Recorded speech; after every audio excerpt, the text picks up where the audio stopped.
कभी सोचा है कि आज जो भारत का नक्शा हम देखते हैं वो वैसा होता ही नहीं। क्या होता अगर ये देश सैकड़ों छोटे छोटे टुकड़ों में बटा होता। सुनने में अजीब लगता है ना, लेकिन ये खतरा बिल्कुल 100% असली था। और इस खतरे को रोकने वाले जो शख्स थे उनका नाम था सरदार वल्लभ भाई पटेल। जाता है।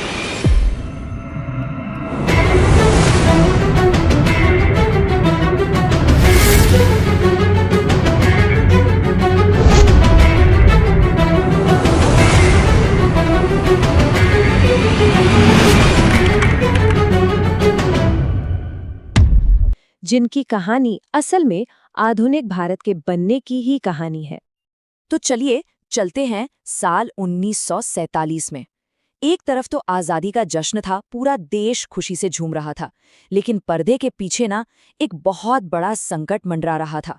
उस वक्त भारत का नक्शा एक ऐसी पहेली जैसा था जिसके टुकड़े बस बिखरने ही वाले थे। और ये बिखरे हुए टुकड़े कितने थे? 1, 2, 10 नहीं, 565 से भी ज्यादा रियासतें थीं। और ख़ास बात ये कि हर एक के पास ये चॉइस थी, ये आज़ादी थी कि वो चाहें तो भारत में शामिल ना हों और अपना एक अलग देश बना लें। सोचकर देखिए, एक बंटवारा नहीं, सैकड़ों बंटवारों का खतरा हमारे सिर पर था। और ये कोई छोटी मोटी रियासतें नहीं थीं, ये सब मिलकर भारत के कुल एरिया का, मतलब कुल क्षेत्रफल का 40% हिस्सा थीं। 40%! अगर ये सब अलग हो जाते तो सोचिए भारत का क्या होता। वो अनगिनत छोटे छोटे कमजोर देशों में टूट जाता। इसी चीज को बाल्कनीकरण कहते हैं, जब एक बड़ा मजबूत देश कई टुकड़ों में बिखर जाता है। तो सवाल ये उठता है कि इस नामुमकिन से दिखने वाले काम को आखिर अंजाम देता कौन? यहीं एंट्री होती है सरदार पटेल की। लेकिन राष्ट्र को एक करने वाले इस लौह पुरुष की कहानी शुरू करने से पहले ये जानना जरूरी है कि वो एक बहुत ही सफल बैरिस्टर थे। और उनकी ये जो यात्रा है ना, बैरिस्टर से राष्ट्र निर्माता बनने की, वो बहुत ही कमाल की है। पटेल के व्यक्तित्व में ना एक बड़ा दिलचस्प विरोधाभास था। मतलब दो अलग अलग दुनिया एक साथ बसती थीं। एक तरफ थे वो वेस्टर्न स्टाइल सूट पहनने वाले, बड़े क्लब में ब्रिज खेलने वाले एक कामयाब वकील, और दूसरी तरफ थे गांधी जी से मिलने के बाद वही इंसान, अब सादे धोती कुर्ते में देश की आज़ादी के लिए लड़ने वाला एक अनुशासित सिपाही। कितना बड़ा बदलाव था ये। उनके अनुशासन और कर्तव्य निष्ठा का एक किस्सा तो आज भी मिसाल के तौर पर सुनाया जाता है। हुआ ये कि वो अदालत में एक केस पर बहस कर रहे थे, एकदम बीच बहस में। तभी उन्हें एक टेलीग्राम, एक तार मिला। उसमें उनकी पत्नी के निधन की खबर थी। जरा सोचिए उस पल को। उन्होंने क्या किया? उस तार को चुपचाप अपनी जेब में रख लिया, अपनी बहस पूरी की, केस जीता, और उसके बाद ही किसी को इस बारे में बताया। ये होता है आत्म अनुशासन। तो एक कामयाब बैरिस्टर आखिर लौह पुरुष कैसे बना? इस सवाल का जवाब हमें मिलता है बारडोली में। इसकी नींव वहीं रखी गई थी।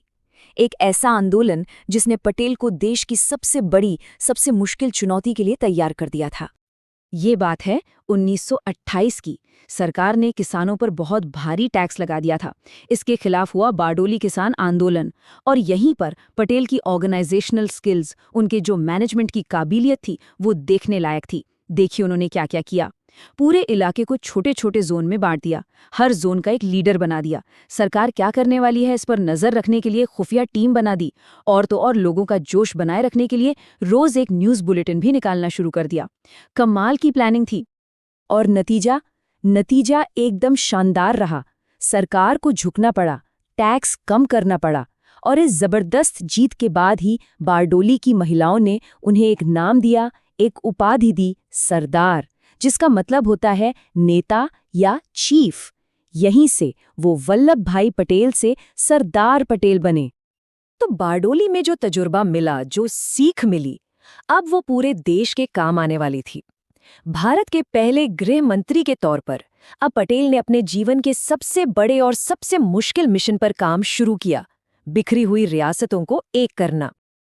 उनकी जो रणनीति थी ना, वो एकदम प्रैक्टिकल थी, जिसे अंग्रेजी में कैरेट एंड स्टिक पॉलिसी कहते हैं। मतलब साम दाम दंड भेद। सबसे पहले तो उन्होंने राजा महाराजाओं से देशभक्ति की अपील की, उन्हें समझाया। जो नहीं माने उन्हें शाही भत्ते यानी प्रिवी पर्स का लालच दिया। फिर जनता की आवाज का दबाव बनाया गया कि लोग क्या चाहते हैं।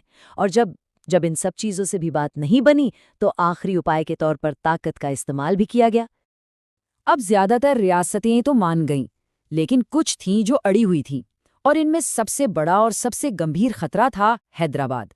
वहां का शासक निजाम किसी भी कीमत पर आजाद रहना चाहता था, और उसकी ताकत थी रजाकार, जो उसकी एक खतरनाक हिंसक प्राइवेट आर्मी जैसी थी।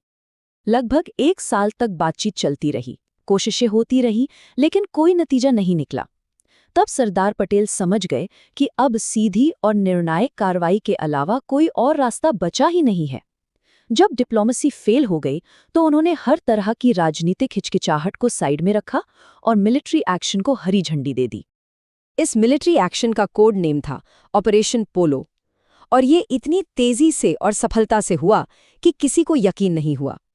भारतीय सेना ने हैदराबाद में प्रवेश किया और सिर्फ 5 दिन में निजाम की सेना ने सरेंडर कर दिया, आत्मसमर्पण कर दिया। और इसके साथ ही भारत की एकता पर मंडरा रहा एक बहुत बड़ा खतरा टल गया। तो चलिए, देश तो नक्शे पर एक हो गया, लेकिन काम अभी खत्म नहीं हुआ था। सरदार पटेल ये बात अच्छी तरह जानते थे कि सिर्फ जमीन जोड़ने से देश नहीं चलता, उसे चलाने के लिए एक मजबूत सिस्टम, एक मजबूत ढांचा भी चाहिए।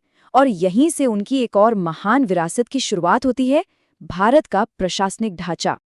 पटेल ने ही अखिल भारतीय सेवाओं यानी ऑल इंडिया सर्विसेज की नींव रखी, जिसे हम आज IAS और IPS के नाम से जानते हैं।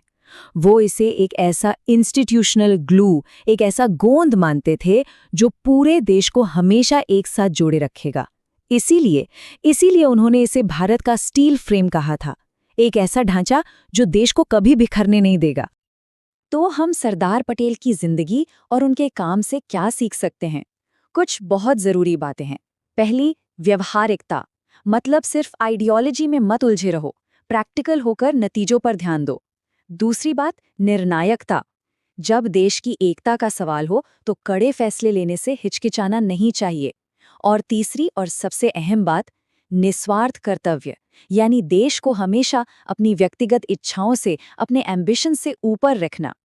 शायद इन्हीं सब वजहों से उनके सबसे करीबी सहयोगी और देश के पहले प्रधानमंत्री जवाहरलाल नेहरू ने उन्हें श्रद्धांजलि देते हुए कहा था, स्वतंत्रता संग्राम में हमारी सेना का एक महान कप्तान, शक्ति का स्तंभ, नए भारत का निर्माता और संगठक। तो सरदार पटेल की ये कहानी हमें एक बहुत जरूरी सवाल के साथ छोड़ जाती है, एक ऐसा सवाल जो आज भी उतना ही जरूरी है कि किसी भी राष्ट्र की एकता को सिर्फ बनाया ही नहीं जाता, उसे हमेशा के लिए बनाए कैसे रखा जाता है।